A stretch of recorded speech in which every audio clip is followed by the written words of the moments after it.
하나님의 말씀은 신약성경 요한계시록 22장 12절에서 22절 말씀을 제가 봉독해 드리겠습니다. 다같이 성경을 들고 일어나시기 바랍니다. 이것은 하나님의 말씀입니다. 보라, 내가 속히 오리니 내가 줄 상이 내게 있어 각 사람에게 그가 행한 대로 갚아주리라. 나는 알파와 오메가요 처음과 마지막이요 시작과 마침이라.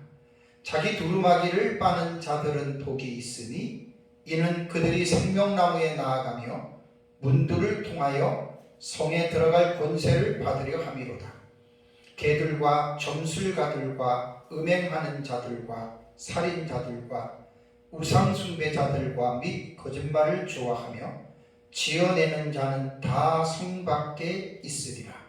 나 예수는 교회들을 위하여 내 사자를 보내어 이것들을 너희에게 증언하게 하였노라. 나는 다윗의 뿌리요 자손이니 곧 광명한 새벽별이라 하시더라. 성령과 신부가 말씀하시기를 오라 하시는도다. 듣는 자도 오라 할 것이요 목마른 자도 올 것이요 또 원하는 자는 값없이 생명수를 받으리라 하시더라. 내가 이 두루마리의 예언의 말씀을 듣는 모든 사람에게 증언하노니 만일 누구든지 이것들 외에 더하면 하나님이 이 두루마리에 기록된 재앙들을 그에게 더하실 것이요 만일 누구든지 이 두루마리의 예언의 말씀에서 제하여 버리면 하나님이 이 두루마리에 기록된 생명나무와 및 거룩한 성의 참여함을 제하여 버리시리라. 이것들을 증언하신 이가 이르시되 내가 진실로 속히 오리라 하시거늘 아멘. 주 예수여 오시옵소서. 주 예수의 은혜가 모든 자들에게 있을지어다. 아멘. 네, 자리에 앉으시기 바랍니다. 요한계시록 22장 6절부터 조금 전에 봉독해드린 21절까지는 본서의 에필로그, 곧 결론 부분에 해당이 되는 말씀입니다. 오전에는 제가 6절에서 11절 말씀에 대해서 여러분들에게 말씀을 드리고, 이번 시간 마지막으로 12절부터 22절 말씀까지 제가 이제 말씀을 제가 드리겠습니다. 올 2월 달에 제가 1월 달부터 2월 달에 계시록 21장하고 22장 설교를 했다고 그랬잖아요. 그때는 보통 1시간짜리를 2시간, 그러니까 지금 이제 반으로 줄였어요. 오늘로써 이제 요한계시록 연대기적으로 보는 요한계시록에 대한 설교가 이제 오늘로써 마쳐집니다. 그래서 어쨌든 오늘 마지막 이 부분에 다시 한번 또 은혜를 나누려고 합니다. 우선 12절에서 16절까지를 보면 제가 가진 성경에 보면은 빨간색으로 되어 있어요. 신약 성경에 보통 빨간색으로 되어 있는 것은 예수님이 말씀하신 내용을 빨간색으로 했거든요. 그러니까 이제 이 부분도 12절에서 16절까지는 예수 그리스도의 교훈인데 이게 이제 마지막 교훈으로 여러분 이제 생각을 하시면 됩니다.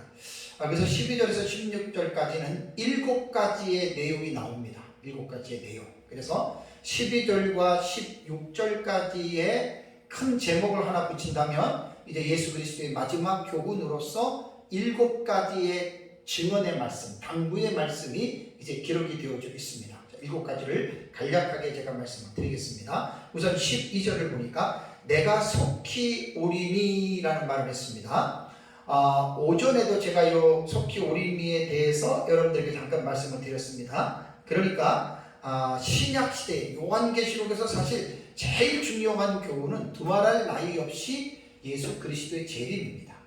재림 직전 또 재림 이후에 일어나는 심판에 대한 내용도 중요하지만 그것보다 더 중요한 것은 예수 그리스도의 재림입니다. 그래서 예수 그리스도의 재림은 시간적으로 속히 온다. 그래서 이제 헬라어의 타퀴라고 하는 이 이제 내용이 속히 이제 빠르게 quickly 그러한 이제 의미라고 여러분들에게 말씀을 드렸는데 요한계시록 22장에서 예수님의 재림과 관계해서 재림의 시간적인 의미에서 타퀴라고 하는 속히, 신속히 온다라고 하는 말이 이제 22장에 3번이 나온다 그랬잖아요. 그죠? 그래서 오전에 마지막 부분에 여러분들에게 말씀을 드릴 때 이 속히라고 하는 빠른 신속한 속함에 대한 개념을 인간적인 시간의 관념을 가지고는 이거 이해 못합니다.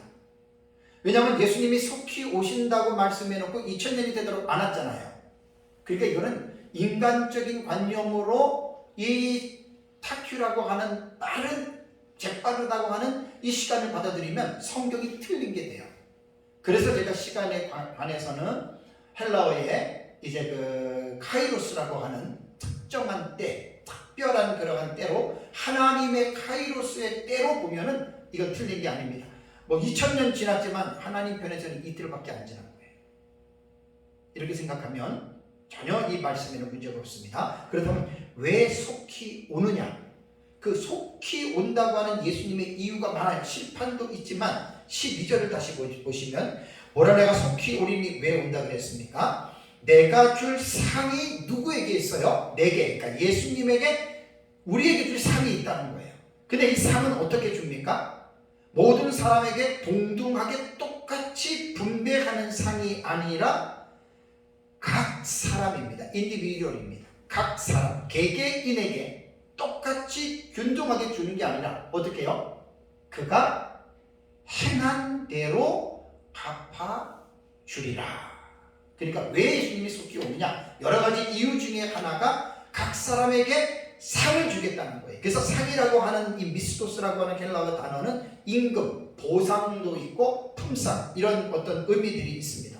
그래서 여기에 보면은 갚아준다라고 하는 이 말이 뭐냐면 그 동사거든요. 아포디돔이라고 하는 말은 뭐 돌려주다, 팔다, 뭐 갚다, 보상하다라고 하는 이런 말인데 여기에는 형벌의 의미도 있습니다. 여기에는 그러니까 좋은 의미든 나쁜 의미든 간에 예수님께서 이 세상에 재림하실 때는 그대로 보답하고 보복하겠다 그런 뜻입니다, 여러분. 이게 그래서 성경을 보면은 하나님께서 우리 그리스도인들에게 반드시 각 사람에게 보상해 주시겠다는 말씀이 나옵니다. 안 나오는 게 아닙니다. 이 상에 대해서 부정적인 생각을 가지고 있는 사람들은 상에 대해서 사람들마다 차별이 생기면 그러면 이 세상과 무슨 차이가 있겠느냐. 그래서 이제 이 개인적으로 주는 행한 대로 주는 상에 대해서 부정적으로 말하는 신학자들이 있긴 하지만 저는 그 사람들의 의견에 저는 동의하지 않습니다.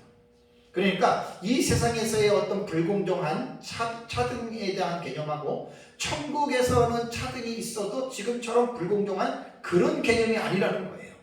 그러니까 성경 그대로 각 사람이 행한 대로입니다. 행한 대로.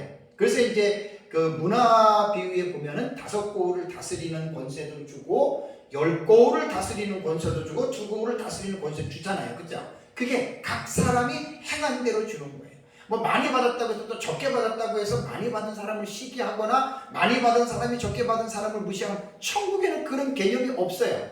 그냥 자기가 받은 대로 만족하면서 영생을 누리는 것이 천국입니다. 자, 마태복음 16장 27절에도 예수님 말씀하시기를 인자가 아버지의 영광으로 그 천사들과 함께 오리니 재림이거든요. 그때에 재림 때에 각 사람이 행한 대로 갚으리라. 행한 대로입니다. 그래서 이제 아까 말씀드린 대로 이 아포디도미는 신약 성경에서 장차 다가올 심판 및 징벌, 보상 여기에 이제 사용이 됐다라고 하는 말입니다. 마태복음 10장 41절 42절에도 선지자의 이름으로 선지자를 영접한 자는 선지자의 상 받습니다. 의인의 이름으로 의인을 영접한 자는 의인의 상을 받습니다. 누구든지 제자 중에 지극히 작은 자에게 냉수 한 그릇이라도 주는 자에게는 결단코 그 상을 잃지 않는다.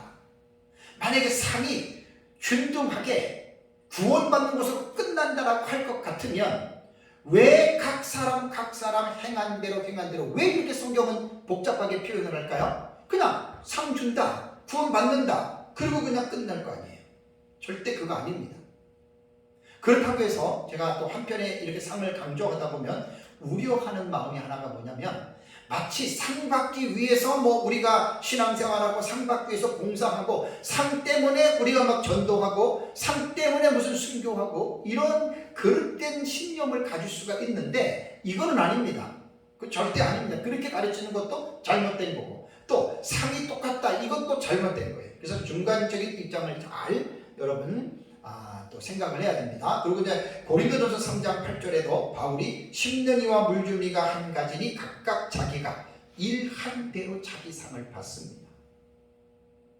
꼭 이 부분을 기억해야 됩니다. 그리고 두 번째는 예수님께서 자증 스스로가 선언한 말씀이 13절에 있거든요. 13절을 보십시오. 나는 알파와 오메가요 처음과 마지막이요 시작과 마침이라. 자, 이거는 예수님 스스로가 나는 이런 자다라고 에이미 용법이라고 했어요. 나는 이다, I am, 이런 뜻이란 말이에요. 그래서 이것은 이제 성경에 하나님과 성부 하나님과 성자 예수님이 자신의 어떤 정체성을 분명하게 강조할 때 이 용법을 사실 쓰신 것입니다. 그래서 세 가지죠. 나는 알파와 오메가, 그 다음에 처음과 마지막, 시작과 마침. 이거는 지지난주에 제가 했던 내용이기 때문에 그냥 이거를 넘어가겠습니다. 그러니까 예수 그리스도께서 처음과 마지막이고 시작과 끝이고 이제 모든 이런 것들, 그러니까 모든 것들을 시작하고 또 마치시는 이런 의미들이 들어있다라고 하는 거 생각해야 됩니다. 다음에 세 번째는 14절을 한번 볼까요? 14절을 보면 자기 두루마리를 빠는 자들은 복이 있으니 이는 그들이 생명나무에 나아가며 문들을 통하여 성에 들어갈 권세를 받으려 함이로다. 세 번째 예수님의 마지막 교훈은 뭐냐면 자기 두루마리를 빨아라. 그 빠는 자가 복이 있다라고 하는 말입니다. 여기 두루마리라고 하는 그 헬라의 스톨레라고 하는 이 단어는 겉옷입니다. 겉옷. 상의를 말합니다. 근데 이 옷을 빠는 자가 복이 있다. 도대체 이게 무슨 말일까요? 여기에 두루마리라고 하는 말 자체도 옷을 말하는 게 아닙니다. 이거는 은유적인 표현입니다. 은유적인 표현. 은유라고 하는 말은 말하고자 하는 것을 암시적으로 숨기고 다른 면으로 이렇게 말하는 게 이게 은유법이거든요. 그러니까 여기에서 구원받은 두루마리는 구원받은 하나님의 자녀들의 의의 옷이다. 이거는 직유법이 아니에요. 그럼 구원받은 사람들이 입는 옷이 따로 있나요? 근데 성경에는 은유적으로 흰 옷이라고 표현하고 있거든요. 자, 그렇다면 두루마리를 빤다는 의미는 뭘까요? 여기에 빤다는 것도 직유가 아니라 은유법입니다. 직접 사실을 묘사하는 게 아니라 직접 말하고자 하는 것을 숨기고 다른 돌려서 말하는 게 은유법인데, 두루마리를 빤다라고 하는 것은 이게 도덕적인 정결 및 영적인 정결을 말을 합니다. 그래서 두루마리는 구원받은 성도들의 행실을 의미하는 것으로 볼 수 있고요. 구원받은 자들도 죄를 짓습니다. 절대로 죄를 안 짓지 않습니다. 누구나 다 죄를 짓습니다. 죄를 지을 때 그 죄를 반드시 해결하라는 말입니다. 우리 그리스도인들에게는 하나님이 주어진 특권이 있죠. 죄를 안 지려고 해도 죄를 져요. 근데 죄를 해결할 수 있는 특권이 뭡니까? 요한일서 1장 9절에 우리가 우리 죄를 자백하면 하나님이 미쁘시고 의로우시기 때문에 자백한 회개한 자들의 죄를 용서해 주신다. 이게 바로 두루마리를 여러분 빤다는 거예요. 그러니까 인간의 고행이나 인간의 노력이나 우리 어떤 신앙적인 하나님 앞에 헌금을 드리고 신앙적으로 열심히 기도해서 그것 때문에 우리가 보상을 받고 죄를 용서받는 것이 아니라 어린 양 예수 그리스도의 십자가의 보혈의 피입니다. 근데 여기에서 두루마리를 빤다라고 하는 이 단어가요, 이 호이 플린온테스라고 하는 이 단어인데, 이게 동사가요, 항상 제가 그 시제와 태를 보라 그랬죠, 그죠? 요 단어가, 빤다가 하는 요 단어가요, 플린온테스라고 하는 이 단어는 현재 시대면서 능동태입니다. 뭘 말하는 거죠? 구원받은 사람들이 살다 보면 죄를 지을 수 있습니다. 근데 그걸 가만히 갖고 있는 게 아니라, 한 번 하고 딱 끝나는 게 아니라 죄를 지을 때마다 계속해서 현재 능동태니까, 현재형이니까 지속적으로 죄를 지을 때마다 두루마리를 빨라는 거예요. 이게 회개하라는 거예요. 능동태라고 하는 말은 억지가 아닙니다. 구원받은 자들이 성령의 감동을 통해서 자신의 죄를 인식하고 성령이 감동할 때 그것을 거절하지 말고 자기 스스로가 깨닫고 늘 회개하는 삶을 산다라고 하는 것이 현재 시대 능동태입니다. 그래서 성경에 나타난 히브리어나 헬라어나 동사가 나올 때에는 반드시 태를 봐야 돼요. 태는 제가 움직임의 방향이라고 그랬잖아요. 능동이냐 수동이냐 중간태냐 거기에 따라서 동사는 정확하게 어떻게 움직여야 될 것에 대한 부분을 정확하게 말씀을 하고 있죠. 그래서 우리는 늘 현재 시제 능동태다 살다가 잘못한 것이 깨달아지거든 그때 회개하십시오. 언제든지. 그 두루마리를 빠는 자들이 복이 뭐죠? 여기 보면은 14절의 말이 뭐냐면 결론적으로 생명나무에 나아가며 문들을 통하여 성에 들어갈 것에 이것은 새 예루살렘 성입니다. 곧 천국입니다. 그래서 행위 구원론자들은 죄를 짓고 회개하지 않으면 구원받았어도 지옥 간다라고 말을 하는데 우리는 여러분 그렇게 보지 않습니다. 구원받은 자들은 죄를 지을 수 있습니다. 근데 죄를 지은 구원받은 자는 반드시 회개하게 되어 있습니다. 우리는 이렇게 봐야 됩니다. 자기가 부지불식간에 지었던 죄가 있을 수 있고 또 자기가 모르는 무지한 죄가 있을 수도 있습니다. 일일이 그것을 다 회개할 수는 없습니다. 그러나 지난번에 그 흰보자 심판 때 말씀드린 대로 성도는 구원받은 사람은 죽는 순간에 자기가 죄들을 다 회개하지만 혹여라도 회개하지 못한 죄가 있더라도 하나님은 죽음을 통해서 그 사람의 모든 죄를 용서하신다. 이 믿음을 갖고 사시기 바랍니다. 그러나 이제 행위 구원론자들은 그렇게 안 합니다. 회개하지 않고 죽었기 때문에 지옥 간다. 그렇게 말하면 안 됩니다. 예수님의 보혈에 대한 그 공로를 상당히 축소시키는 것입니다. 지난번에 제가 솔라피데에 대해서 오직 믿음에 대해서 여러분들 말씀을 드렸는데 유보적 칭의론은 종교개혁자들이 말하는 칭의론하고 다릅니다. 그러니까 유보적 칭의론자들은 현재의 칭의와 미래의 칭의를 두 포인트를 두고 현재의 칭의는 예수 그리스도를 믿음으로 구원받았어요. 현재 칭의예요. 근데 이 사람이 그것으로 끝나는 게 아니라 이 세상에서 어떻게 살았느냐의 삶의 행적을 보고 마지막 그 흰보자 심판 때에 미래적인 칭의에서 하나님이 칭의를 내리면 그 사람은 구원받은 거고 근데 미래적인 칭의에서 칭의를 받지 못하면 지옥 간다. 이게 유보적 칭의론이에요. 영국의 톰 라이트, 한국의 김세훈 박사님 같은 경우도 비슷하게 얘기를 해가지고 상당히 그 논란에 어떤 그 휩싸였던 부분이 있죠. 그러나 우리는 그렇게 안 봅니다. 그런 거 상관이 없습니다. 그러니까 두루마리를 빠는 자들 이런 복을 받는다. 자, 네 번째는 뭐냐면 15절을 볼까요? 15절을 보면 개들과 점술가들과 음행하는 자들과 살인자들과 우상숭배자들과 및 거짓말을 좋아하며 지어내는 자는 다 성 밖에 있으리라. 자, 여기서 성 밖이라고 하는 말은 이렇게 해석하는 사람도 있더라고요. 여기 성은 예루살렘 성이잖아요. 그죠? 예루살렘 성은 천국이잖아요. 근데 여기서 성 밖에가 마치 천국의 옆에 천국보다 못한 어떤 영역이 있다 이렇게 말하는 사람이 있는데 이거는 말이 안 되는 거예요. 성 밖은 지옥을 말합니다. 더 이상 여러분 그렇게 생각할 필요가 없어요. 그런데 여기 보면 개들과 점수가들과 이게 뭐냐면 카이 접속사예요. 이게 카이 그리고 그리고 이걸 이제 5개가 들어가니까 이제 많으니까 다중 접속사라 그래요. 이 다중 접속사 카이를 통해서 거룩한 성 새 예루살렘 성에 들어가지 못한 사람들의 삶을 6가지 위험을 말씀했습니다. 자, 요한계시록 22장 8절에 제가 말씀을 드릴 때 예루살렘 성에 들어가지 못하고 지옥 가는 사람들의 삶의 유형이 8가지 나왔죠. 그죠? 여기는 또 6가지의 유형으로 묘사를 했는데 5가지는 21장 8절에 나오는 것과 똑같습니다. 거기 포함이 되어 있습니다.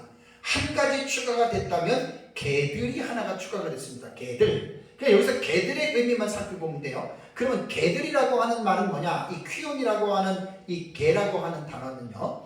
이게 실집인 여권에 40번 나와요. 그래서 이게 이제 히브리어에 보면은 켈렙이라고 하는 단어의 역어로서 이제 퀴온이라고 헬라어로 썼는데요. 이제 그 구약 시대에 보면 이스라엘 백성들은 개들을 조금 비천하게 봤죠. 그래서 길거리에 다니는 그 개들을 아주 경멸하는 용어로, 그래서 개 같다 이렇게 하면 이제 비유잖아요, 그죠? 그것을 경멸적인 용어로 사용을 했던 거예요. 그래서 개들은 혹은 악인들의 이러한 은유로 사용을 하고, 여기서 이제 은유법이라고 하는 말은 이제 비유법 중에 하나지요. 사물의 본뜻을 숨겨요. 그리고 표현하라는 대상을 암시적으로 딱 숨겨서 나타내는 이게 이제 은유법인데, 그래서 이스라엘 백성들에게 있어서 사람을 개에 비유할 때는 상당히 여러분 묘욕적인 표현입니다. 그래서 사무엘상 17장 43절에 보면은 이제 다윗이 골리앗을 물리치러 나갈 때 골리앗이 뭐라 그랬습니까? 네가 나를 개로 여기느냐 이렇게 얘기했잖아요, 그죠? 네가 나를 경멸하느냐 그 말이에요. 열왕기하 8장 13절에도 그 하사엘이라고 하는 아람 장군이 엘리사죠. 당신의 개 같은 종이 이렇게 자기 자신을 비하할 때 사용을 했고, 마가복음 7장 27절 28절에도 그 수로보니게 여인이 예수님에게 자녀의 떡을 취하여 개들에게 던짐이 마땅치 않다. 이방인들을 개처럼 비유했을 때 수로보니게 여인은 당연하다 이렇게 이제 표현했던 거죠. 그리고 또 하나는 구약 성경에 나오는 개의 은유적인 표현은 이스라엘의 파수꾼들은 맹인이요 다 무지하며 벙어리 개들이라 이렇게. 그러니까 거짓 선지자들, 거짓 선지자 사역자들을 말할 때 이제 개라고 이렇게 이제 비유해서 했기 때문에, 그래서 이사야 선지자 당시에는 몰지각한 목자들을 가리켜서 개들이라고 표현했다. 그래서 요한계시록에 말하는 개들이라고 하는 것은 구약적 개념으로 볼 때, 또 신약적인 어떤 그 시대로 볼 때에 교회에 거짓된 지도자들도 포함이 되고 또 악인의 그러한 삶을 살아가는 자들도 포함된다라고 하는 것을 기억하시면 됩니다. 특별히 마태복음 7장에 거짓 선지자들에 대해서 예언한 말씀 기억나시죠? 그래서 걔들을 보시면 되고, 다음에 이제 다섯 번째 예수님의 마지막 교훈 중에 하나가 16절을 한번 볼까요? 16절을 보면은 절반 정도를 보면 나 예수는 교회들을 위하여 뭐라 그랬습니까? 내 사자를 보내어 이것들을 너희에게 증언하였노라. 이게 다섯 번째 예수님의 교훈이에요. 여기서 16절을 보면은 화자가 누굽니까? 나 예수죠. 화자가 바로 예수이기 때문에 나 예수를 분명하게 밝히는데, 여기서 그 말씀하는 거 보면은 이제 뭐로 봐야 되냐면, 여기에 이것들을 너에게 증언했다 그랬잖아요, 그죠? 여기에 이것들을이라고 했을 때 받을 대상이 누군지에 대해서 본절에는 분명히 밝히고 있어요. 누구죠? 너희에게입니다. 그러니까 사자를 보냈는데 그 사자를 보내서 그 주는 이것들을 너희들에게라고 하는 말이, 너희라고 하는 말은 이게 복수대명사 2인칭이잖아요. 여기 이제 원어로 보면은 너희 역격이에요. 그 휘메이스라고 하는 역격이거든요. 그러니까 너희 뭐뭐에게가 되는 거예요. 역격이니까. 그래서 너희에게 이것을 증언한다라고 말을 하는데, 여기서 이제 중요한 거는 뭡니까? 너희가 누구를 말하느냐가 중요한 거예요. 두 가지 해석이 있어요. 주경신학자들의 해석에 보면 두 가지인데, 첫 번째는 너희는 교회들이다. 그러니까 이 예수님께서 이 계시의 말씀을 교회들에게 주셨다라고 이렇게 해석하는 것이 첫 번째 교회들 성도들로 해석하는 거고, 두 번째 견해는 교회들 성도들이 아니라 또 다른 특별한 무리들이 있다라고 이야기를 합니다. 여기서 무리들은 누구를 말하냐면, 지난 시간에도 말씀을 드린 대로 종들 있죠, 종들. 요한계시록에 보면은 이 두루마리의 계시를 1차적으로는 그 종들에게 주는 거예요. 그러니까 성도들에게 주는 게 아니라 1차적으로는. 종들이 누구냐면 교회의 사자들, 교회의 지도자들이에요. 이걸 여러분들이 명심하셔야 돼요. 그래서 저는 후자의 해석을 저는 따릅니다. 요한계시록에 주어질 때 7교회 사자에게 편지하라 그러잖아요. 그래서 에베소 교회 사자에게 편지하노니 라오디게아 교회 사자에게, 지도자들에게 편지하는 거예요. 그리고 계시록이 기록될 당시의 교회 사자뿐 아니라 신약시대의 전 시대를 걸치면서 하나님이 세우신 교회의 사자들이 있습니다. 그들이 일관되고, 또 나아가서는 예수님 재림 직전의 마지막 때의 마지막 사역자들이 있죠. 그게 계시록 11장의 두 증인입니다. 두 증인. 그러니까 휘메이스 너희에게라고 하는 이 대상은 1차적으로는 성도가 아닙니다. 교회 사역자들입니다. 그래서 1장 3절에 이 예언의 말씀을 읽는 자와 듣는 자와 지키는 자에서 읽는 자 단수예요. 주의 종들을 말하는 겁니다. 그래서 신약시대의 교회가 계시록 12장에 보면 헤롯 옷 입은 여자, 이게 초대교회거든요. 성령님이 임재하는 초대교회. 여기에서 사역자들이 부지런히 작은 두루마리를 받아 먹어야 돼. 이게 연구하는 거예요. 부지런히 연구해서 깨달아서 이 계시록의 말씀을 성도들에게 일일이 가르쳐주고, 성도들은 그 말씀을 깨닫고 지키는 자, 순종하는 자가 바로 복을 받는다. 그래서 예수님께서 이제 교회들을 여기서 이제 그 계시를 주는데, 종들에게 이 계시를 주어서 그들이 이제 계시를 잘 연구해서 가르쳐 주라는 말이고요. 6번째는 뭐라 그랬습니까? 나는 에고 에이미 용법이죠. 다윗의 뿌리요 자손이다라고 말을 했습니다. 여기서 요한계시록에서는 하나님의 자중적인 선언이 5번 나옵니다. 그래서 아까 말한 대로 헬라어 에고 에이미 용법인데, 나는 이다라고 하는 그런 용법이에요. 그래서 신약 성경을 보면은 예수 그리스도가 다윗의 뿌리로 3번 묘사가 됩니다. 3번. 로마서 15장 12절, 계시록 5장 5절, 계시록 22장 16절에 예수님은 다윗의 뿌리라라고 이렇게 사용을 하고 있는데, 이 말씀의 구약적 배경, 이 말씀의 구약 성경의 모티프는 이사야 11장 1절입니다. 이사야 11장 1절을 보면 이새의 줄기에서 한 싹이 나며 그 뿌리에서 한 가지가 나서 결실할 것이다. 예수 그리스도는 아브라함과 다윗의 혈통을 통해서 나타나죠. 아브라함의 뿌리, 다윗의 뿌리예요. 그래서 우리는 재림하시는 메시아를 구약 성경에 예언돼 다윗의 뿌리요 자손으로 우리는 예수 그리스도를 믿는 겁니다. 마지막 이제 예수님의 마지막 교훈서 7번째가 16절의 마지막에 보면은 뭐라 그랬죠? 끝부분에 광명한 새벽별이라 그랬죠. 그죠? 예수님이 자기 자신의 나는 에고 에임이에요. 광명한 새벽별이라. 구약시대의 메시아에 대한 예언은 한 별로 예언이 됐습니다. 하나의 별. 해와 달을 제외하면 별 중에서 제일 밝은 별이 금성이라고 합니다. 근데 이 금성을 샛별 혹은 새벽별이라고 부르죠.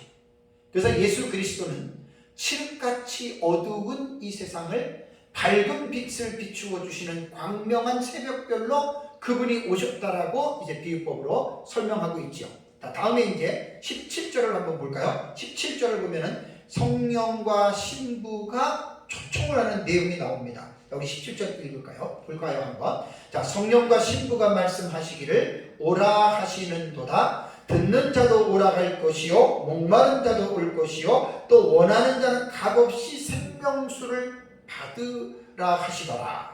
자, 여기서 이제 초청자가 나옵니다. 자, 초청자가 누굽니까? 초청자가 성령과 신부라 그랬죠. 그죠? 자, 그렇다면 삼위 하나님의 구속 사역을 이해해야 됩니다. 성부 하나님은 구속을 계획하시죠. 성자 예수님은 구속을 실행하셔서 십자가에 죽으시죠.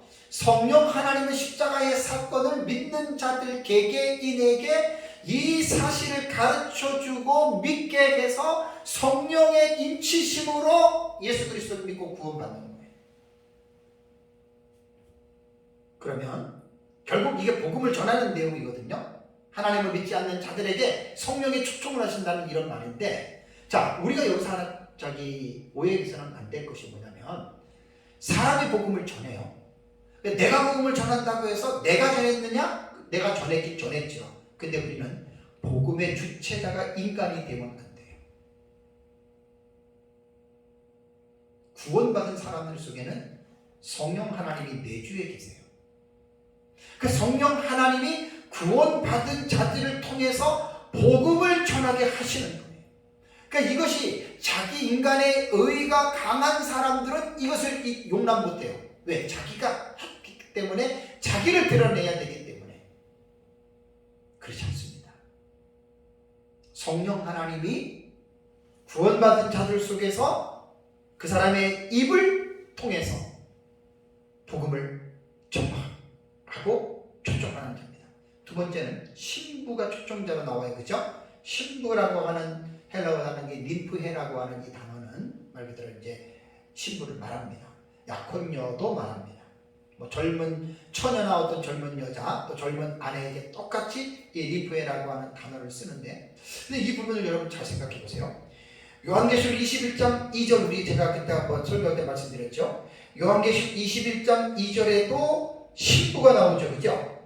예루살렘 성이 내려오는데 신부가 남편을 위하여 단장한 것 같다라. 여기도 림프헤입니다. 이게 신부입니다. 그 다음에 이게 예루살렘 성을 신부로 말했어요. 또 21장 9절을 보시면 여기에도 신부군 어린 양의 아내를 보인다 그랬죠. 그죠? 여기 또 신부가 어린 양의 아내입니다. 여기 또 이렇게 21장 9절에도 말씀을 했고, 이게 뭐냐면 새 예루살렘을 가르치는 거거든요. 요거는 이제 은유법이라고 그래요. 첫 번째 21장 2절은 지규법이고, 다음에 지금 본 22장 16절에서는 신부를 여기서는 그리스도의 몸인 교회로 묘사하거든요. 이것은 의인화시킨 거예요. 그러니까 21장 1절에 새 예루살렘 성을 신부라고 말을 했을 때 이건 지규법이에요. 그러니까 예루살렘이 성도들의 신부와 같은 어떤 성도들을 맞이하는 그렇게 신부의 역할을 해서 이건 지규법이고, 그 다음에 21장 9절에서는 은유법입니다. 어린 양의 아내 신부를 새 예루살렘이라, 이렇게 완전히 이건 은유법으로 말하는 거고요. 그 다음에 지금 본절에서 말한 16절에서 말하는 것은 신부를 교회를 말하는 것을 볼 때는 의인화를 시킵니다. 비유법만 8가지가 정도 나오는데 참 구분하기 힘들어요. 어쨌든 이러한 구분하는 법들을 잘 모르면 우리가 상당히 또 성경에 혼란을 겪을 수가 있습니다. 그러니까 사도 바울은 말하기를 교회는 뭐냐? 예수 그리스도께서 자기 피로 사신 그리스도의 몸이라고 부르죠. 그리고 교회의 머리는 바로 예수 그리스도라고 부르고 있습니다. 교회는 건물을 의미하는 게 아니라 구원받은 성도들의 무리를 교회라고 부른다고 하는 사실을 여러분들이 꼭 기억해야 됩니다. 예수님은 자신의 피값으로 교회를 세우시고 교회의 사명이 무엇인지를 분명하게 말했잖아요. 그러니까 교회는 뭐냐? 세상을 향해서 하나님의 나라와 예수 그리스도를 전하는 것이 여러분 이게 교회입니다. 이 교회가 하는 일이 세상 사람들을 복음으로 초대를 해서 그들에게 하나님의 나라와 예수 그리스도를 믿으라고 해서 하나님의 집을 채워야 되는 거예요. 사실 제가 전도 얘기만 나오면 내가 스스로 자백을 해야 돼요. 전도를 열정적으로 못하고 있는 것은 분명히 제 잘못입니다. 교회에게 주어진 사명이 바로 성령과 신부가 초청한다라고 하는 말은 바로 복음을 통해서 예수님을 믿지 않는 사람들을 교회로 데리고 오는 거예요. 이게 성령과 신부에 바로 초청하는 것이고, 그 다음에 초청의 대상은 누굽니까? 17절 볼까요? 17절을 보면 성령과 신부가 말씀하시기를 오라 하시는도다. 듣는 자도 오라 할 것이요 목마른 자도 올 것이요 또 원하는 자는 값없이 생명수를 받으라 하시더라 라고 말합니다. 그러면 여기서 성령과 신부가 초청하는 대상은 듣는 자, 목마른 자, 그 다음에 원하는 자들이에요. 초청의 목적지는 거룩한 성 새 예루살렘인 천국을 말을 합니다. 근데 여기에서 본문에서 나타난 3번의 오라라고 하는 말이 에루쿠거든요. 에루쿠, 오라. 이것은 이제 첫째인, 둘째인, 셋째인, 넷째인 될 때 내 생물이 오라 그러잖아요. 그죠? 그게 에루쿠예요. 오라 그런 그 동사거든요. 근데 여기서 동사는 항상 여러분 패를 봐야 돼요. 시상, 시와 패를 봐야 되는데 시상과 여기 보면은 이 에루쿠가 명령형이면서도 현재 시제를 가리킵니다. 그러니까 성령과 신부, 그러니까 성령 하나님과 특별히 성령 하나님을 통해서 복음을 증거하는 교회 성도들은 이 명령이기 때문에 현재 시대이기 때문에 늘 우리는 세상 사람을 향해서 예수님 재림 때까지 지속적으로 우리는 십자가의 복음을 십자가의 죽음과 부활을 여러분들이 초청해야 된다는 거예요. 정말 중요한 말입니다. 그래서 이제 초청 대상은 듣는 자들, 그 다음에 목마른 자들, 그 다음에 원하는 자들, 이렇게 이제 본문에서는 이제 구별을 했습니다.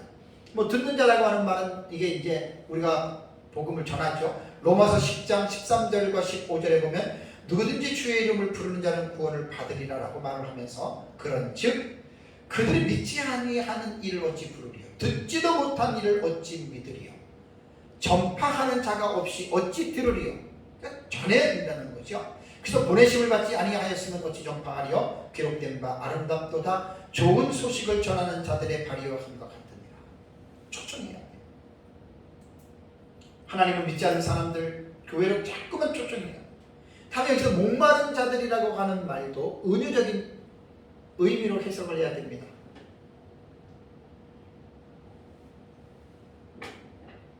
물리적인 어떤 물질적인 그런 목이 마름 그런 것을 말하는 것이 아닙니다. 여기 보면 목마른 자라고 하는 딥사우라고 하는 단어도 제가 주에 설교할 때 다 말씀을 드렸어요. 이거는 은유적인데 영적으로 자신의 무력함과 부족함을 느끼는 사람들, 그리고 자신의 죄에 대해서 고민하고 좌절하고 절망하는 사람들, 여러분 그런 사람들이 예수님을 믿는 거예요. 그래서 예수님이 뭐라고 했죠? 내가 세상에 의의를 부르러 온 것이 아니라 죄인을 불러 회개시키려고 왔다 그랬죠. 건강한 사람들에게는 의인이 필요 없고 병든 자에게야 의사가 필요하다 그랬죠. 그러니까 여기 목마른 자는 자기 스스로가 죄에 대해서 또 자기 자신의 부족과 무능에 대해서 간절하게 깨닫고 정말 내가 이거 형편없는 사람인데 내가 어떻게 해야지 내가 되지 하는 그 사람들에게 바로 예수 그리스도가 필요하다라고 하는 말입니다. 그래서 누가복음 23장 42, 43절에 예수님께서 십자가에서 죽으실 때 한 편에 있는 강도 기억나시죠? 예수여 당신의 나라에 임하실 때 나를 기억하소서. 바로 이 자가 목마른 자였습니다. 영적으로. 그러니까 자기 이제 죄를 져서 죽는데 나를 기억해 줘서 나를 당신의 나라에 나를 들어가게 해달라. 이런 자들이 바로 목마른 자들이에요. 또 여기서 원하다라고 하는 말도 이제 우리가 복음을 전하다 보면 이런 경우가 있어요. 강력하게 이렇게 막 반대하는 사람도 많죠. 근데 그 중에서 복음을 전하면 준비된 자들이라고 우리가 말하잖아요. 그래서 이렇게 말하면은 잘 받아들이는 자가 있어요. 이게 원하는 자로 우리가 여러분 해석하면 됩니다. 그래서 우리는 모든 것들이 보면 사람이 하는 것 같지만 배후에는 누가 있다? 성령님이 계신다. 배후에는 성령님이 역사하신다. 그래서 9월의 9가지의 순서 서정을 보면은 첫 번째가 소명이잖아요. 소명이 외소와 내소로 나눈다 그랬죠. 겉으로 부르심과 안에 부르심. 그러니까 예수 믿으세요 하는 것은 외적인 소명이에요. 모든 사람에게 듣는 건데 거기에서 택한 자들 구원받은 사람들은 반응을 해요. 그게 원하는 자들이에요. 그래서 소명을 통해서 그들이 중생하고 거듭나고 믿음을 갖고 그들이 하나님의 양자가 되는 거죠. 그렇다면 초청의 목적은 뭐죠? 값없이 생명수를 받으라 하시더라. 하나님 나라 천국에 들어가는 그것을 말을 합니다. 다음에 이제 두루마리 예언의 말씀을 듣는 자들에 대한 경종의 말씀이 있습니다. 이건 제가 여러분한테 수십 번 했습니다. 순서상 제가 좀 할게요. 18절과 19절 한번 볼까요? 18절과 19절을 보면 내가 이 두루마리의 예언의 말씀을 듣는 모든 사람에게 증언하노니 만일 누구든지 이것들 외에 더하면 하나님이 이 두루마리에 기록된 재앙을 그에게 더하실 것이요 만일 누구든지 이 두루마리의 예언의 말씀에서 제하여 버리면 하나님이 이 두루마리에 기록된 생명나무와 및 거룩한 성에 참여함을 제하여 버리시리라. 이 계시록의 마지막 결론 부분에는 아주 매우 엄중한 두 가지를 경고했습니다. 여기서 18절과 19절을 여러분 제가 봉독해 드렸는데 자, 여기서 화자가 누굽니까? 이거 누가 말을 했습니까? 지금도 논란이 돼요. 어떤 사람은 예수님이 말했다, 어떤 사람은 천사가 말했다, 어떤 사람은 요한이 말했다. 화자가 누구인지는 명확하진 않아요. 그렇기 때문에 이 18절과 19절의 내용을 가지고 화자 때문에 다툴 필요가 전혀 없어요. 누구든 상관없어요. 이게 하나님의 말씀이기 때문에. 다만 이 말씀의 의미가 중요하다는 거예요. 18절과 19절 말씀. 자, 여기에 보면은 본절에 기록된 말하는 기록된 두루마리라고 그랬죠, 그죠? 여기에 보면은 이 기록된 두루마리라는 말이 나옵니다. 두루마리에 이게 기록된 이 말씀에서 보면은 요한계시록 전체를 이 단어는 포괄합니다. 포함한다는 말입니다. 그래서 18절과 19절에 나오는 동사에 보면은 게그란메논이라고 하는 기록된이라고 하는 이 단어가 동사가 완료 수동태로 되어 있어요. 제가 이 두 가지의 의미가 너무 중요하다고 여러분들이 수십 번 했어요. 수동태라고 하는 말은 뭐지요? 이 요한이 계시를 보고 기록을 하지만 자기 스스로에서 나온 계시가 아니에요. 타에 의해서 온 거예요. 그러니까 예수 그리스도의 계시가 외부적으로 온 거죠. 그래서 이 수동태라고 하는 말은 뭐냐면 요한 개인의 사사로운 생각이나 경험을 기록한 내용이 아니라 하나님으로부터 예수 그리스도로부터 온 그 계시라고 하는 말에서 수동태에 대한 의미를 이해해야 되고, 완료태라고 하는 말이 너무 중요하니까 말 그대로 완료됐어요. 근데 어떤 완료냐? 더 이상 부족함이 없어요. 이 자체 내용만으로도, 그러니까 요한계시록 1장부터 22장까지 이 내용만으로도 충족해요. 여기에 뭐 장차될 일들에 대한 계시 16장부터 아주 충족합니다. 조금도 모자람이나 조금도 부족한 것이 없이 완료가 됐다는 거예요. 완료된. 저는 이렇게 해석을 합니다. 그래서 더 이상 뭐 추가할 것도 없고 또 교정할 것도 없어요. 또 빼버릴 것도 없어요. 되게 중요합니다. 그래서 완전하게 주어진 이 계시에 있어서 계시를 더하거나 빼는 가감하는 자들에게는 하나님의 엄중한 심판이 있다라고 경고합니다. 18절을 다시 볼까요? 18절을 보면 내가 이 두루마리 예언의 말씀을 듣는 모든 사람에게 증언하니 만일 이것들 왜 어떻게 해요? 더하면 그랬죠, 그죠? 더하면 하나님이 이 두루마리에 기록된 재앙을 그에게 더하실 터이요. 여기 더하면이라고 하는 말은 이게 현재 가정법 능동태입니다. 능동태라는 말은 뭐지요? 자기가 스스로 더하는 거예요. 성경에 예를 들어서 7나팔이 있는데 8나팔이 있다는 등, 7인이 있는데 8인이 있다는 등, 이건 다 자기 스스로가 더하는 겁니다. 그래서 여기에 보면은 더하실 터이어라고 하는 에피데세이라고 하는 말은 이건 직설법 미래 시제입니다. 그러니까 이 말은 뭐냐면 어느 때든지 과거, 현재, 미래 요한이 기록한 계시록 말씀에서 인위적인 방법으로 더하는 자는 이 계시록에 기록된 재앙이 내릴 때 그것보다 더 재앙을 받는다. 무섭죠? 근데 여기에서 늘 제가 높아지면서 말씀드리는 것은 이런 내용입니다. 이 본문을 해석할 때 계시와 계시에 대한 해석을 혼돈하면 안 돼요. 계시는 본질이죠. 해석은 계시를 해석하는 부분이에요. 그러니까 계시의 본질과 해석은 차원이 다른 거예요. 그러니까 계시의 본질은 하나예요. 해석은 수십 가지 수백 가지가 나올 수 있어요.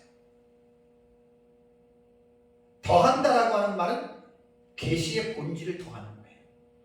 아까 말씀드린 대로 7개인데 8개, 9개, 10개라는 이건 더하는 거죠. 해석은 7개면 7개예요. 근데 7개를 해석할 때 내용은 다 똑같지 않잖아요. 해석은 다를 수 있어요. 근데 조심해야 될 것은 해석한다고 하는 미명하에 계시의 본질을 많이 더하는 경우들이 있죠. 이것은 재앙을 받습니다. 그거를 오해하면 안 되는 거예요. 다음에 제하는 자가 받는 재앙이 19절에 나오죠. 만일 누구든지 두루마리 예언의 말씀에서 어떻게 해요? 제하여 버리면 하나님이 이 두루마리에 기록된 생명나무와 및 거룩한 성에서 참여함을 어떻게 해요? 제하여 버리시니까 지옥 간다는 말이에요. 정말 무서운 거예요. 여기도 제하여 버리면이라고 하는 아페레라고 하는 이 단어도 가정법 현재 능동태예요. 자기 스스로가 언제든지 요한계시록을 읽으면서 제하여 버릴 수 있다는 거죠. 여기서 하나님이 제하여 버리신다라고 하는 아페레라고 하는 말은 이것도 직설법 미래시대입니다. 언제든지 간에 그런 사람은 하나님도 계시록 말씀에서 인위적으로 제하여 버린 사람들 예루살렘에 제하여 버리고 못 들어가게 하겠다. 이제 그런 말씀입니다. 그래서 참으로 무섭고 두려운 경고의 말씀입니다. 그래서 요한계시록의 말씀을 의도적으로 제하여 버리는 자는 영생을 얻지 못한다는 말입니다. 그래서 우리는 요한계시록을 해석함에 있어서 다른 성경과 차원이 다르기에 물론 다른 성경도 마찬가지겠지만 이제 심사숙고하여 두렵고 떨림으로 이 말씀을 잘 해석해야 됩니다. 그래서 이제 많은 사람들이 계시록 22장 18절 19절 때문에 차라리 내가 잘못 손대가지고 하나님에게 심판을 받기보다는 차라리 손을 안 댄다 이렇게 생각하는 분도 꽤 있어요. 그렇게 생각하면 안 됩니다. 요한계시록은 성경의 완성이기 때문에 정말 이 성경은 설교자들이 깊이 있게 공부해야 됩니다. 요한계시록 깊이 있게 위험하지 않게 공부해서 요한계시록에 있는 말씀을 제대로 알고 제대로 이제 이 부분에 대해서 이제 말씀을 전해야 됩니다. 그래서 우리는 본전에 있는 말씀의 의미를 알게 되면은 정말 먼저 두려움이 앞서지요. 그리고 이제 연구할 때마다 이제 우리가 조심스러워집니다. 어쨌든 성령의 감동으로 기록된 말씀이기 때문에 성령의 감동으로 이 예언의 말씀을 제하거나 더하는 이런 불행한 일이 없도록 해야 됩니다. 자, 이제 주님의 최종적인 증언과 사도 요한의 응답에 관한 말씀이 20절에 나와요. 자, 20절 볼까요? 이것들을 증언하신 이가 이르시되 내가 진실로 속히 오리라 하시거늘 아멘 주 예수여 오시옵소서라는 말이 있습니다. 자, 계시의 주체자이신 예수 그리스도에서 마지막으로 이제 증언하십니다. 자, 이것들을 증언하신 이가 예수님이 내가 진실로 속히 오리라 라고 말을 했습니다. 여기에 이것들이라고 하는 지시대명사이죠. 테오타라고 하는 지시대명사는 사도 요한이 반모섬에서 보았던 모든 계시를 포함합니다. 1장부터의 모든 계시들을 말합니다. 그것을 이제 이것들이라고 하는 말이 그것을 바로 그래서 이제 요한계시록은 예수 그리스도의 계시라고 그러잖아요. 그렇죠? 이 말씀 속에서 뭐라고 그러죠? 내가 속히 오리라. 다 내가 속히 오리라. 요한계시록의 중심 주제는 예수님의 재림이죠. 그래서 계시록 22장에만 예수님이 내가 3번 속히 온다고 말씀했잖아요. 근데 3번째 문구에서는 뭐가 하나 추가가 됐냐면 진실로라고 하는 이 단어가 추가가 됐습니다. 이 진실로라고 하는 이 헬라어 나이라고 하는 이 단어는요, 확인을 하는 데 있어서 이걸 이제 불변화사라고 그러더라고요. 그러니까 불변화사는 변화가 되지 않는 품사예요. 근데 저도 어떤 문법을 잘 모르는데 좀 이제 이해를 하려고 읽어봤더라도 어쨌든 뭐 불변화사라는 것만 알고 계시고 뭐 특별하게 제가 뭐 변화사는 뭐고 불변화사는 뭐고 이것은 제가 설명하는 게 아니에요. 그거는 필요 없어요. 어쨌든 불변화사로서 화자 자신이 제기한 발언에 대해서 엄숙하게 그 딱 공포할 때 그때 이제 이 진실로라고 하는 나이라고 하는 이 단어를 쓰는 거예요. 꼭 그렇다, 확실히 그렇다라고 할 때, 그러니까 예수님의 재림은 확실하다는 거예요.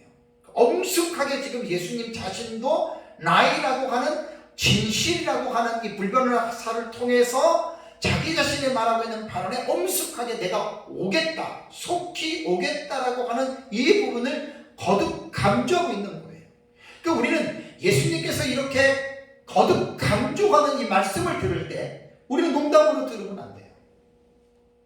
예수님이 속히 오겠다라고 하는 이 강한 어떤 엄숙하게 선언하는 말씀을 그리스도인들은 깊이 아멘으로 이것을 받아들여야 됩니다.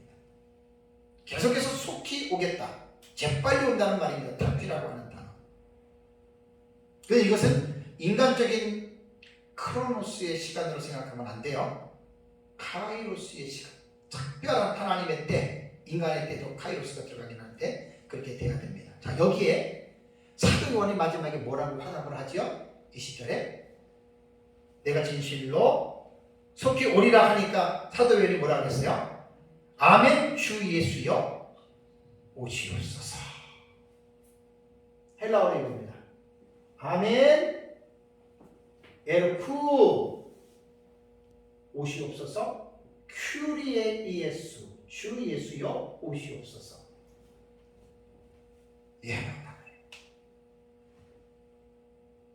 이 표현이요, 고린도전서 16장 22절을 보시면 고린도전서 16장 22절에 우리 주여 오시옵소서라는 말이 나와요. 마지막에 우리 주여 오시옵소서라고 하는 이 단어는요, 이 단어는 헬라어로 마란아타라고 그래요. 마란아타. 이게 유명한 말입니다. 초대교회 때 이게 마란아타라고 그러는데 이게 두 단어예요. 하나는 뭐냐면 마란이라고 하는 여기까지 마란 이렇게 이제 두 단어로 끊거든요. 마란이라고 하는 이 말, 이게 원래 아람어예요. 아람어. 제가 뭐 아람어를 모르니까 뭐 이렇게 찾아서 쓰면은 쓸 수 있는데 그냥 제가 넘어갈게요. 아람어는 제가 모르고 헬라어만 좀 아니까. 아람어에서 마라나 아타를 음역한 것인데, 마란이라고 하는 이 단어는 우리 주라는 말이에요. 우리 주. 그 다음에 아타라고 하는 여기 아타라고 하는 요 단어는 오다라는 뜻입니다. 그러니까 우리 주님이 오시옵소서라고 하는 이제 그러한 말입니다. 그래서 요한계시록 22장 20절에 사도 요한이 화답한 것이 아멘 주 예수여 오시옵소서. 아멘 에르쿠 큐리에 예수. 아멘 주 예수 오시옵소서가 고린도전서 16장 22절에 마란아타. 그래서 우리는 마란아타 그러잖아요. 마란아타라는데 뭐 라고도 하고 발음하는 데는 약간 좀 차이가 있을 수 있습니다. 똑같은 말이라는 말이에요. 우리 주여 오시옵소서. 그래서 여기에서 이제 마라나타는 신약 성경에 고린도전서 여기만 한 번 딱 나와요. 마라나타. 이게 이제 아람어라 그랬습니다. 여기에서 보니까 원어 사전에 들어가 보니까 언어학적으로 동일한 기능 세 가지를 갖고 있어요. 마라나타는 주여 오시옵소서, 재림을 기다릴 때 이 단어 용어를 사용했고, 또 하나는 우리 주님이 오셨다. 예수님께서 낮아지신 모습으로 오신 데 대한 고백을 할 때 마라나타라고 불렀고, 세 번째는 우리 주님이 오신다. 지금 예배 가운데 임재하신다. 그럴 때에도 이 마라나타라고 하는 이 단어를 사용했다라고 그래요. 그래서 왜 지금 고린도전서에 이 마라나타라고 하는 아람어가 들어갔느냐? 예수님 당시 때에는 여러분 공용어가 아람어였습니다. 공용어가. 그러니까 초기 팔레스틴 기독교 공동체 내에서는 이미 아람어인 마란아타라고 하는 이 단어가 이미 인정된 관용어가 됐다는 거예요. 인정된 관용어. 그래서 초대교회 성도들은 만나면 헤어질 때 마라나타 이런 인사를 냈다고 하는 말이 바로 이렇게 우리가 여러분 유추해 볼 수 있다라고 하는 사실입니다. 여러분, 신약 시대의 성도들에게 있어서 최고의 소망이 무엇일까요? 우리 그리스도인들에게 최고의 기대가 무엇일까요? 뭐 이 세상에서 사업이 잘 되고 돈 많이 벌고 출세하고 또 명예를 누리고 많은 것들을 소유하고, 과연 그것이 우리의 소망일까요? 근데 성경은 이 세상의 것들은 쇠하고 닳아 없어지고 생명체는 죽게 되고, 이렇게 성경은 교훈하고 있어요. 그래서 하나님의 나라는 썩지 아니할 것, 영원히 존재하는, 우리가 이 세상에 세상에서 언제까지 살지는 아무도 모릅니다. 사는 날까지 우리의 소망은 골로새서 3장 1절의 말씀처럼 너희가 그리스도와 함께 다시 살리심을 받았다면 아래 것을 보지 말고 위의 것을 바라보라 그랬죠. 위의 것은 하나님의 나라입니다. 그래서 초대교회 성도들은 모일 때마다 예배수저 때 마라나타를 고백했다고 합니다. 오늘날 지금 우리가 살고 있는 우리 대한민국 안에서, 우리 교회 안에서 예수님의 재림에 대한 주의 아멘 에르쿠 큐리에 예수 아멘 우리 주여 오시옵소서, 이 마라나타라고 하는 이 신앙이 사라지고 있고 이 신앙이 약해지는 것을 볼 때 참 얼마나 안타까운지 모릅니다. 그래서 하루빨리 한국교회 안에 이 마라나타의 신앙과 소망이 강렬해지기를 저는 개인적으로 소망하고 있습니다. 마지막으로 27절 볼까요? 마지막 강복 선언인데요. 21절 주 예수의 은혜가 모든 자들에게 있을지어다. 아멘. 이게 이제 요한계시록의 마지막입니다. 자, 사도 요한이 반모섬에서 하나님의 말씀과 예수 그리스도의 증거를 다 증언하면서 본서의 맨 끝에 이 두루마리의 예언에 대하는 모든 독자들에게 시대를 초월하여 주 예수의 은혜가 모든 자들에게 있을지어다 아멘이라고 하는 강복선언으로 요한계시록의 계시를 마무리했습니다. 참 여러분, 이 말이 얼마나 여러분 중요한 말인지 몰라요. 여기에 하나님의 사랑과 자비를 우리는 이 본문에서 발견할 수가 있는데, 사도 요한의 강복선언에 보면 복의 수여자는 요한이 아닙니다. 누구지요? 주 예수입니다. 주 예수는 유대 지파의 사자 다윗의 뿌리로서 인류 종말의 한 일에 나타나는 일곱 두루마리의 인을 떼시기에 합당하신 분입니다. 그분의 이름으로 모든 시대를 초월하여 모든 독자에게 기원한 주 예수의 은혜는 무엇을 말하는 것일까? 이게 비밀입니다. 은혜라고 하는 단어가 카리스라고 하는 단어예요. 카리스라고 하는 단어예요.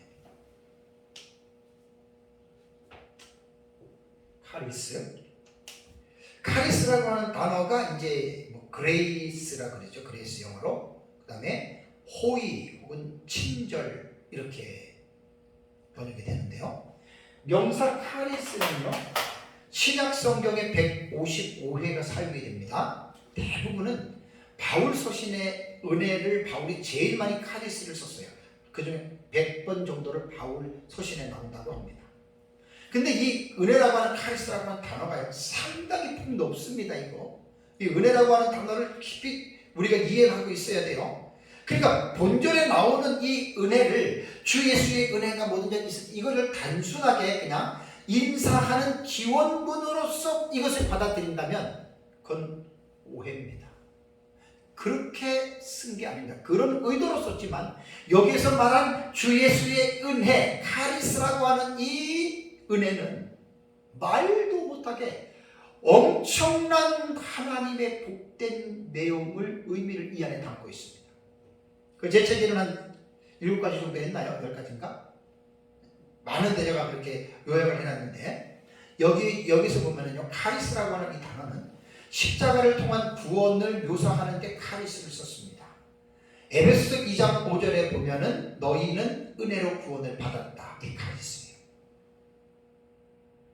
그러니까 주 예수의 은혜가 모든 자들에게 있을지어다. 구원에 대한 이 의미가 담겨 있고요. 두 번째는 이 은혜는 죄를 극복하는 데의 능력도 이 은혜 안에 들어가 있습니다. 로마서 5장 20절과 21절을 보면 율법이 들어온 것은 범죄를 더하게 하려 함이라. 그러나 죄가 더한 것에 은혜가 더욱 넘쳤나니 이는 죄가 사망 안에서 왕노릇한 것 같이 은혜도 또한 의로 말미암아 왕노릇한다. 이 은혜가 왕노릇해요. 이 왕노릇하는 이 은혜가 모든 자들에게 있기를 강복했다는 말이에요. 얼마나 여러분 이게 중요한 말입니까? 은혜가 엄청난 의미가 있어요. 다음에 이 카리스라고 하는 은혜는 모든 선행을 행하는 데에도 이 은혜라는 말을 씁니다. 고린도후서 9장 8절을 보면 하나님이 능히 모든 은혜를 너희에게 넘치게 하사 모든 착한 일을 넘치게 하게 하려 합니다. 그러니까 모든 착한 일을 넘치게 하려면 이 하나님이 우리에게 은혜를 주셔야 우리가 모든 착한 일을 넘치도록 할 수 있다 그 말이에요. 조금 전에 말씀드린 대로 이 21절을 마지막 강복 기원문으로만 그냥 마지막 인사로만 이것을 치부해버리면 이런 중요한 의미를 우리가 헤아릴 수 없다는 거예요. 네 번째는요, 이 카리스 은혜는 직분을 감당하는 근원이 되는 부분에 대해서 은혜를 말하였거든요. 자, 여기에 보면은 사도행전 6장 8절을 보면 스데반이 은혜와 권능이 충만하여 큰 기사와 표적을 민간에게 행했다. 자, 스데반이 큰 기사와 표적을 사람들에게 행했어요. 무엇이 충만했을 때? 은혜가 충만했을 때. 그러니까 바울이 주 예수의 은혜가 모든, 이게 보통 말이 아니에요. 은혜라는 말이에요. 다음에 다섯 번째는 카리스는 복음을 말합니다. 골로새서 1장 6절에 이 복음이 이미 너희에게 이름에 너희가 듣고 참으로 하나님의 은혜를 깨달은 날부터 너희 중에서 같이 온천하에서 열매를 맺어 자라는다. 복음이 은혜예요. 은혜. 다음 여섯 번째는 이 은혜는 겸손한 자들에게 주시는 하나님의 복입니다. 야고보서 4장 6절을 보면 그러나 더욱 큰 은혜를 주시나니 그러므로 일렀으되 하나님이 교만한 자를 물리치시고 겸손한 자에게 카리스 은혜를 주신다 하였느니라. 이 은혜의 의미가 얼마나 여러분 풍요로운지 몰라요. 다음에 일곱 번째는 이 카리스라고 하는 은혜는 바울의 중심의 개념으로 볼 때 인사말의 특별한 위치, 빼놓지 않는 위치 꼭 들어가요. 데살로니가서 5장 28절에도 우리 주 예수 그리스도의 은혜가 너희에게 있을지어다. 상당히 포괄적인 말입니다. 이 외에도 성경의 카리스에 대한 의미는 보다 광범위해요. 그래서 저는 사도 요한이 본문에서 주 예수의 은혜가 모든 자들에게 있을지어다라고 하는 이 축도문은 그리스도인들이 세상에 살아가면서 필요한 몇몇의 요소가 아닌 모든 복리가 여기에서 예수님이 주시는 은혜라고 하는 이 단어에 저는 다 포함되어져 있다고 봅니다. 그래서 여러분들은 안 그렇습니까? 항상 그러잖아요. 우리가 시험 때도 하나님 은혜를 베풀어 주옵소서, 은혜를 베풀어 주옵소서 그러잖아요. 여러분 그 은혜가 뭐지요? 콕 집어서 무엇이라고 말하기보다는 그냥 하나님이 우리에게 주시는 모든 것들이 우리가 하나님 은혜를 주시옵소서, 주여 제게 은혜를 베푸시옵소서 이렇게 기도하는 내용 속에는 이러한 포괄적인 의미가 담겨져 있다는 거예요. 그러니까 이런 의미를 가지고 사도 요한이 계시록 22장 21절에 주 예수의 은혜가 모든 자들에게 있을지어다라고 강복 선언을 했다라고 하는 말입니다. 은혜가 이런 엄청난 의미가 이 카리스 속에 여러분 담겨져 있다는 말입니다. 얼마나 여러분 우리가 부족하고 연약한 자들입니까? 참 인간은 너나 한 것 없이 다 부족하고 넘어지고 죄짓고 구원받아도 어쩔 수 없이 우리는 부족한 자들이에요. 그렇기 때문에 우리는 항상 하나님의 예수의 은혜가 필요한 거예요. 하나님이 우리에게 늘 이러한 은혜를 부어주셨어요. 부족하고 연약하지만 하나님이 그때 적재적소에서 부어주시는 하나님의 은혜가 우리에게는 모든 것이 다 필요하다는 거예요. 그래서 이 은혜가 너희 모두에게 있을지어다. 기가 막힌 축도문. 사랑하는 성도 여러분, 요한계시록은 예수 그리스도의 계시고 우리 1장 1절을 한번 보세요. 1장 1절을 잘 기억해야 돼요. 1장 1절에 딱 나와 있잖아요. 1절 보시면 예수 그리스도의 계시라. 요한계시록은 예수 그리스도의 계시예요. 그런데 이는 하나님이 그에게 주었다. 예수 그리스도에게 성부 하나님이 성자 예수님에게 줬다 그 말이에요. 그 다음에 반드시 속히 일어날 일들을 그 종들에게 보이시려고. 종들, 성도, 넓게는 성도지만 교회 사역자들로 봐야 돼요. 그 천사를 그 종 요한에게 보내어 알게 하셨다. 그래서 계시록이 이렇게 주어진 거예요. 그리고 예수님의 재림의 날짜는 아무도 알 수 없고, 우리 예수님의 재림 직전에 장차될 일들의 계시를 잘 여러분 기억해서 언제인지